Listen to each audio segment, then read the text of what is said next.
Hi guys, welcome another mini vlog in our channel. So నేను మొన్న ఒక చిన్న వ్లాగ్ పెట్టాను కదా, అమ్మ వాళ్ళ ఇంటికి వచ్చానని. సో ఇంక ఇక్కడికి వచ్చాక నాకు ఇష్టమైన ఫుడ్ అయితే బాగా తెప్పించుకొని తినేస్తాను ఒక 2 days మాత్రం. మళ్ళీ తర్వాత రిటర్న్ టు హోమ్ అనమాట. సో అందులో నేను బాగా ఇష్టంగా తినేది మిర్చి బజ్జీ అండ్ మా పిల్లలు బాగా తినేది పునుగులు అనమాట. సో మాకు సిటీలో మిర్చి బజ్జీ దొరకదా అంటే, ఎంతైనా అండి మనం పుట్టినింటి దగ్గర తిన్న టేస్ట్ వేరే ఎక్కడ కనిపించదు. అండ్ అలాగూ సిటీలో చాలా సన్నగా ఉంటుంది. నాకెందుకో అక్కడ అసలు ఆ టేస్ట్ అది నచ్చదు. ఇక్కడైతే రియల్లీ అస్సమ్ అంటే అస్సమ్ అని చెప్పేసేయాలి. సో అలాగ మంచిగా ఒక ప్లేట్ అయితే బజ్జీలు తెప్పించేసేసుకొని సూపర్గా తినేసాను. ఇది చాలా ఫ్లేవరబుల్గా ఉంటుంది, చాలా టేస్టీగా ఉంటుంది.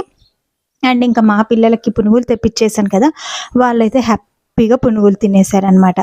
ఇంక ఇది అయిపోయిన తర్వాత నెక్స్ట్ డే ఏం చేసామంటే, మామూలుగా వ్లాగ్ షూట్ చేశాను, మీకైతే వస్తుంది. ఇంక ఈవినింగ్ టైంలో మళ్ళీ బయటికి వెళ్ళేసి ఒక మంచి పేస్ట్రీ తినేసి మంచి ఎగ్ పఫ్ అయితే తీసుకొచ్చేసాను అనమాట. మీరు